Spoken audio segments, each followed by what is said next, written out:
Alright guys, so welcome back to another video tutorial in our little top-down series. Okay, so it's been a while since I looked at it, so let me just hit play and see where we were.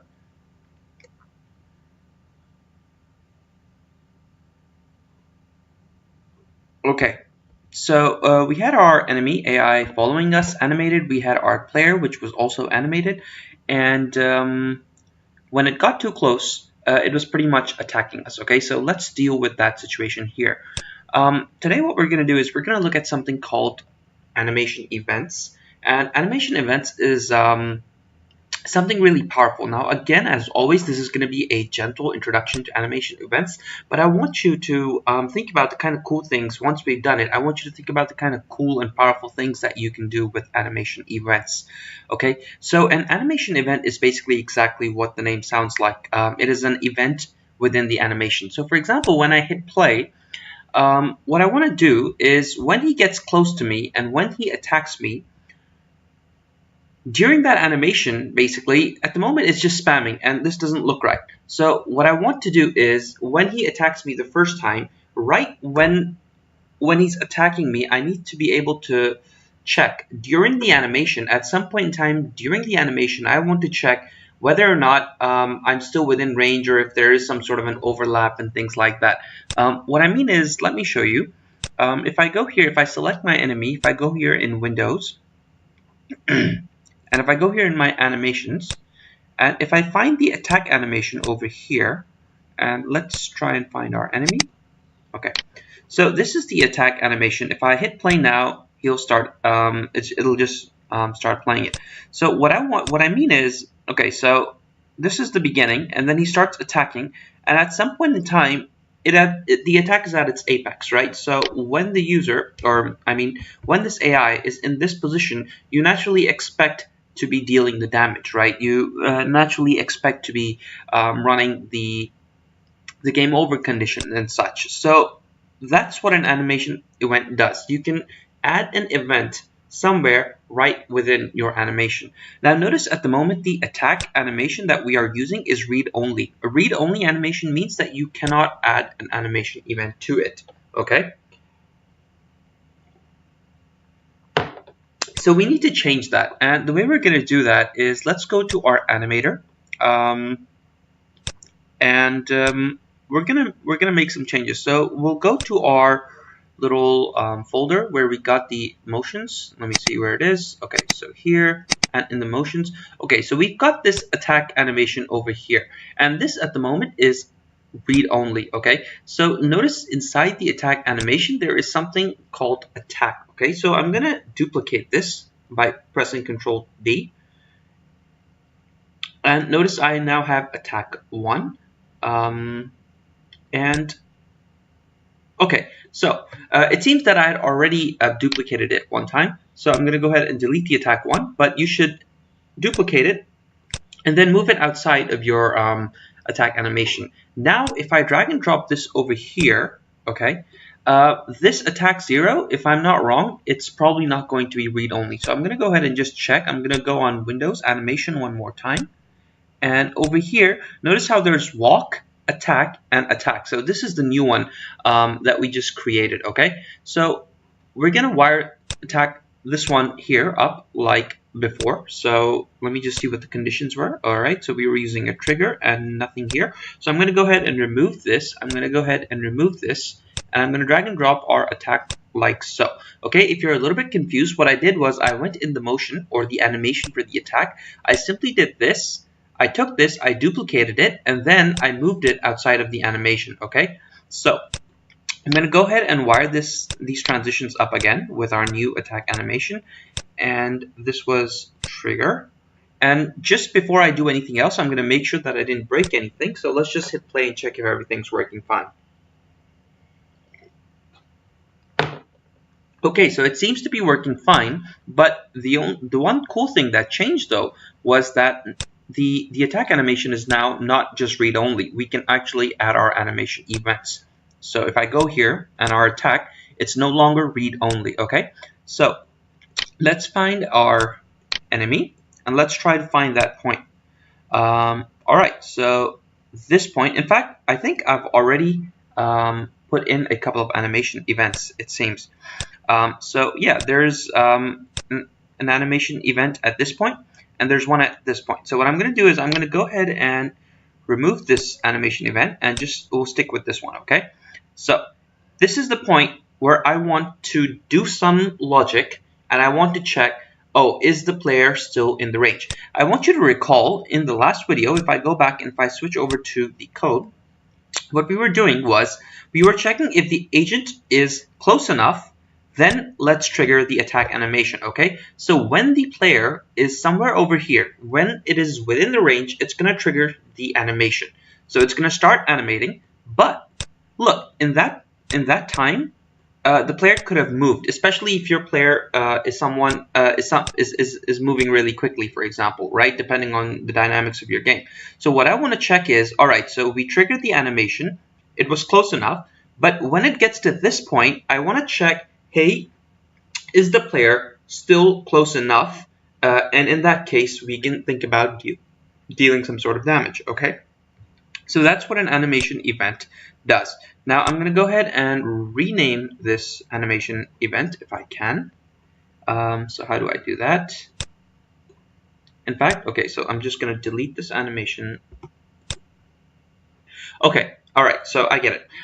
Basically, what you do is, all right, let me go ahead and delete this and just show you how it's done, all right? So you go to the frame where you want to enable the where you want to put the animation event, okay? Now you come over here and there's a button called Add Event over here. When you hit that, notice how it puts a little bookmark here and it comes over here, okay? Now you notice over here the animation event, this is where the animation event is shown. So basically what happens is when you add the animation event, look, if I hit the play button now, it's going to give me an error, and I'll show you why. Okay, so it comes near me, and now it's going to attack, and it didn't give me an error, which is a little bit weird. Okay, so let me just check in console. Okay, sure enough, there is an error, okay? Okay, so there's something happening with respect to the animation events. So what's happening is basically, when you add an animation event, the animation will run up until this point, but at this point, it's going to start looking for some function, okay? So notice over here, no function selected. We haven't selected any function. It's pretty much looking for a function which is attached, which is somewhere defined within a script which is attached onto the enemy, okay? So it's looking for a function, basically. So we need to write a function which is going to do the logic. So we'll switch back to our enemy script here, and I'm going to undo some of the code, and I'm going to rename this to attack. Yeah, okay, attack is fine. Alright, so I'm going to go ahead and comment out the rest of the code again, and I'll walk you through it, okay? Let's ignore everything, in fact. Let's comment out everything. I went in my enemy script, and I just made a function called attack, okay? Now that I have this function, if I go back here onto my animation event, I still don't see anything. So what seems to be the issue? We have our enemy script on our enemy, so it could be because this function is maybe not public. Is that the case? Let me just check real quick. No, that is not the case, it seems. Okay, so let me just see if it reset real quickly. I'm gonna go on my enemy, go on my animations, and on my attack over here.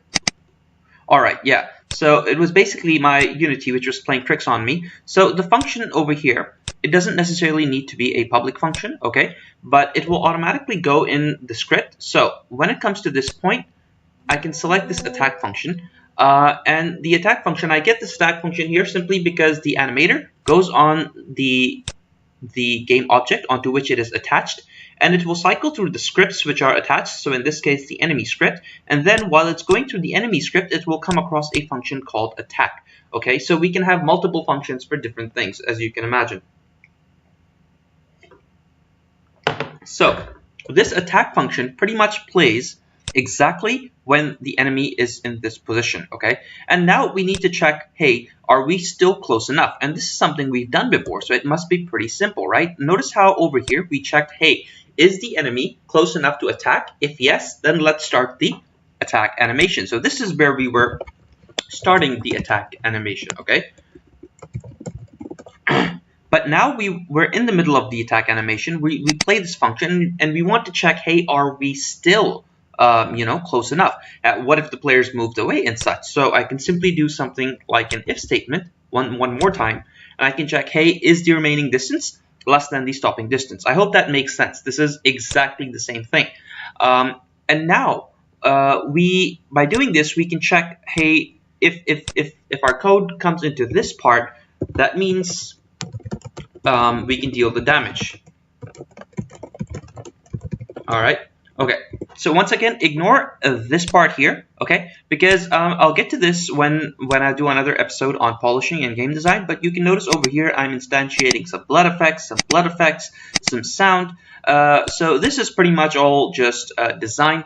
But what we want to do is when our target is pretty much it gets attacked, we want to disable him. So I can write this line of code that is target.gameObject.setActive is false. So I'm pretty much setting the game object false. Okay, if I save now, and if I go back here, and if I test, let's see what happens.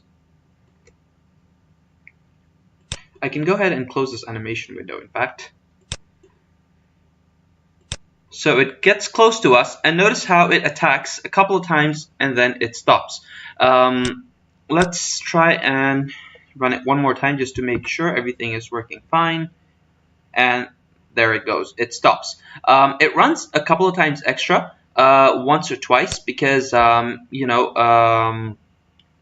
it's not always sure. Like, I mean, what I mean is the update is running every single frame. So what happens is while it's doing that, before it's set false, set active as false, sometimes the update will run again, and that can cause that situation to happen. But let's not focus on that for now, okay? We kind of get the behavior that we're looking for. This is attack animations. One last thing I want to do really quickly in this video is it's really irritating when the game ends and you have to just keep playing it again and again in the editor. So let's set up our restart button. So I'm going to do something like restart button.gameObject.setActive is true. Of course, it doesn't know what the restart button is. So first we will go up here and we will define a public button called restart button. Again, this is a button that we're going to drag and drop. And if your button doesn't show up, then you need this namespace. So unityengine.ui, you need to fix your imports in order for it to allow you to have a button. All right. So basically, we want the game to be over, and then we want to enable the button. Now, before I just go to the button, I want to say that the reason why the player or the enemy in this case stops attacking is because if you notice here in the update, at the very beginning, I said that we're going to be checking target.gameObject.active in hierarchy, okay? So that's exactly what that sounds like, all right? The enemy will only do all of this. It will only move. It will only do all the AI calculations and attack calculation if the target is actually active in the hierarchy. So as soon as we disable the target, then our enemy pretty much stops moving and it just stays there, okay? And that is sufficient for our needs at the moment, okay? So going back to the restart button, of course, we don't have a restart button, I don't think, in our canvas. In fact, we don't even have a canvas. So let's go ahead and create one. So I go over here on create and UI and button. It will automatically give us a canvas as well as an event system. So I will rename the button to restart button. I will rename the text to restart. And let's quickly just make sure that we can actually see it. Alright, so it's all the way at the bottom. First of all, let me just clear these errors because they are no longer needed. Okay, so going on to my button. Alright, so let's move it into the middle of the screen. The way we can do that is I click on my button and I click on this center, and then I hold down shift and I also click on it. So this moves the pivots and the anchors both into the middle. And now I can just zero it out and it will automatically center itself. And let's have a look and see how it looks. Okay, so at the moment it looks like so. Again, we're not really bothered about the design, but let me just make it a little bit prettier to look at. So 200 by maybe 75. That's, I mean, whatever.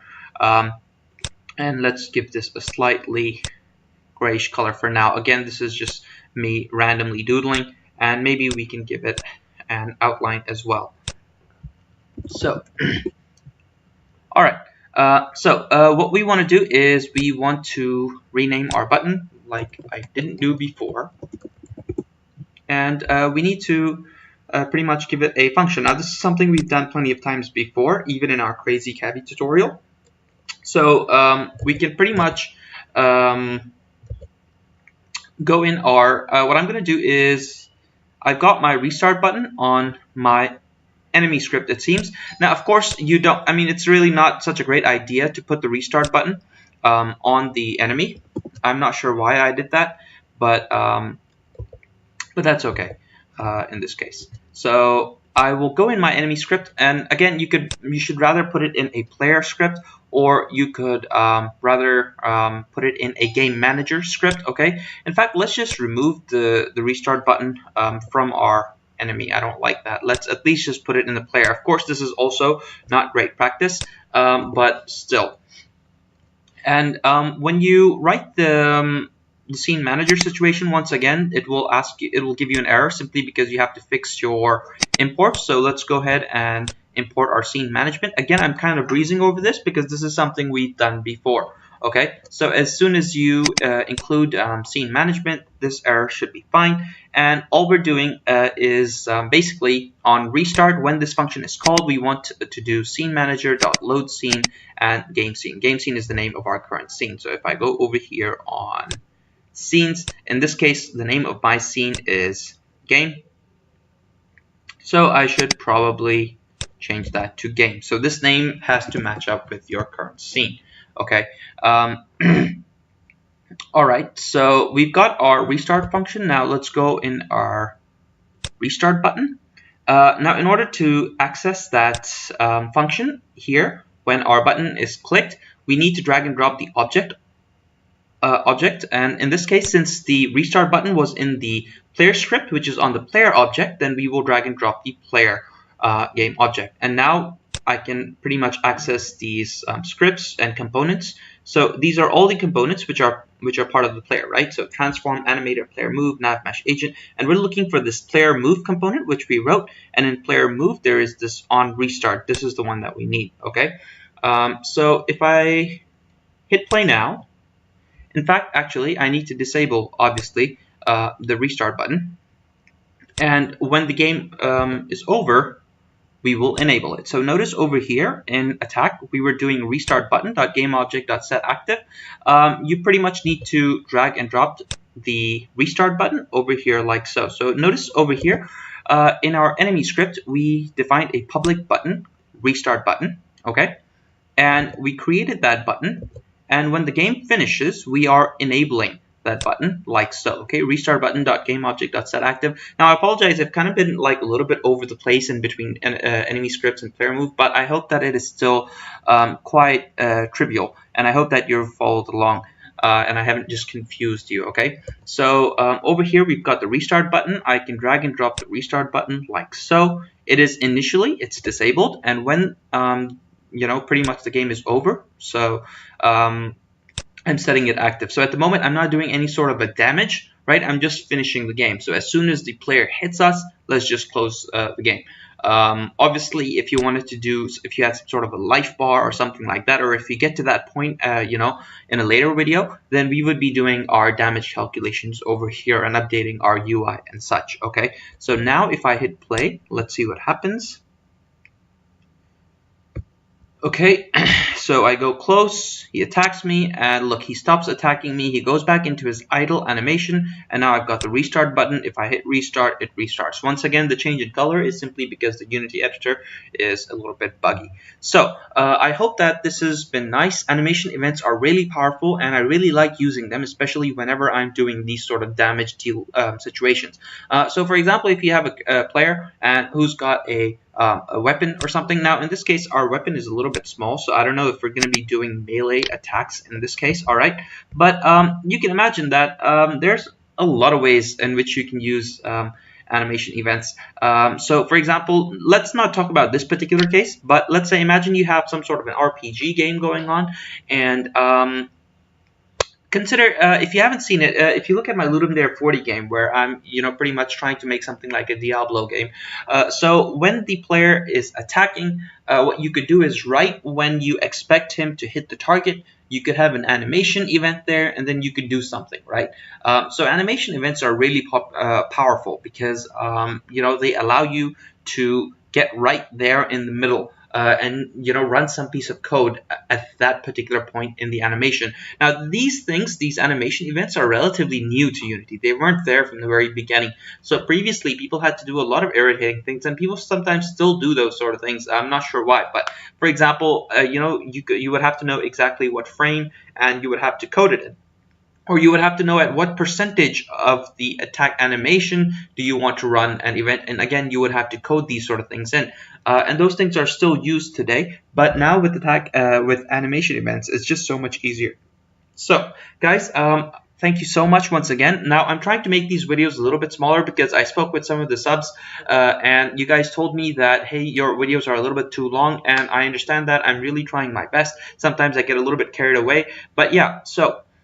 thank you so much, guys, and I hope that you guys learned something cool today. And if that's the case, then don't forget to like, subscribe, and just let me know. Yeah, I'll see you in the next video.